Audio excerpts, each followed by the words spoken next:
Welcome to New TV Telugu.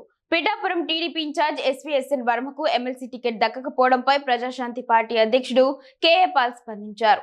తాను చెప్పినట్టే పవన్ కళ్యాణ్ చేశాడని, ఎమ్మెల్సీని తన అన్న నాగబాబుకు ఇచ్చుకున్నాడని అన్నారు. గత ఎన్నికల సమయంలో నువ్వు పోటీ చేయకుండా పవన్ కు సహకరించు అని వర్మకు చెప్పారని, ఎమ్మెల్సీ నీకే ఇస్తామని దేవుడి సాక్షిగా హామీ ఇచ్చారని కేఏ పాల్ వివరించారు. ఆ వర్మ ఏమో అయ్యా మీ మాట నిలబెట్టుకోండి అంటూ అమరావతిలో పవన్ కళ్యాణ్ చుట్టూ చంద్రబాబు చుట్టూ తిరుగుతున్నాడు. బుద్ధుందా వర్మ? వాళ్ళు మాట నిలబెట్టుకోరని అప్పుడే చెప్పాను కదా. పిఠాపురం వైసీపీ మాజీ ఎమ్మెల్యే దొరబాబు ఆట ఈ మధ్యనే జనసేనలో చేరాడు. నాకు అర్థం కావడం లేదు. మీకు బుద్ధి బుర్రా ఉన్నాయా? ఇదే పవన్ కళ్యాణ్ చిరంజీవి 2008లో ప్రజారాజ్యం పార్టీ పెట్టి 100 కోట్లు 1000 కోట్లు వసూలు చేశారని మనందరం విన్నాం. కొందరు సూసైడ్ కూడా చేసుకున్నారు.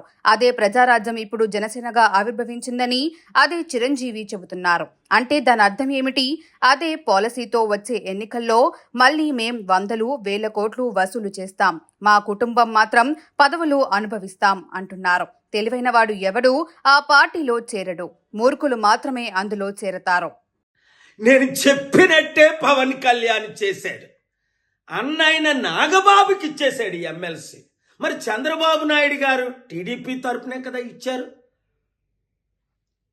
ఏం చెప్పారు వర్మకి పిఠాపురంలో?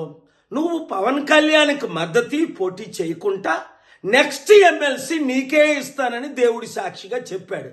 ఆ వర్మేమో అమరావతిలో విజయవాడలో పవన్ కళ్యాణ్ చుట్టూ చంద్రబాబు చుట్టూ తిరుగుతున్నాడు. అయ్యా మీ మాట నిలబెట్టుకోండి అని. బుద్ధుందా వర్మ? వాళ్ళ మాట నిలబెట్టుకోరని అప్పుడే చెప్పాను కదా.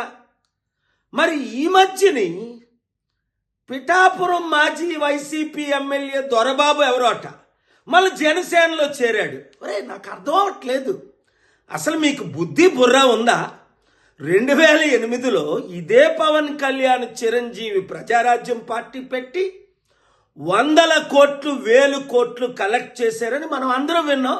కొంతమంది సూసైడ్ కూడా చేసుకున్నారు. మరి అదే ప్రజారాజ్యం ఇప్పుడు జనసేనగా ఆవిర్భవించిందని అదే చిరంజీవి చెప్తున్నాడు. అంటే అర్థం ఏంటి?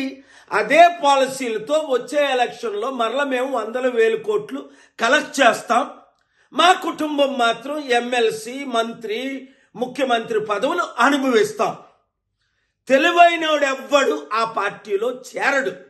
మూర్ఖులు గుడ్డోలు బుర్రలేనోళ్ళు మాత్రమే చేరుతారు అందులో. ఇంకా జనసేన కానీ టీడీపీ కానీ మన లైఫ్లో గెలుస్తుందా? 9 నెలలకే చాప్టర్ క్లోజ్.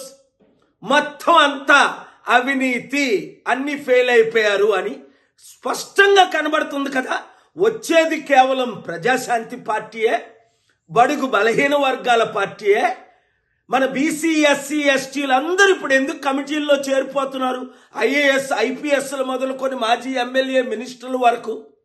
మీరు కూడా ప్రజాశాంతి పార్టీలో చేరండి, ప్రజలకు సేవ చేయండి, కుటుంబ కుల పార్టీకి ఇప్పుడైనా గుడ్ బై చెప్పండి.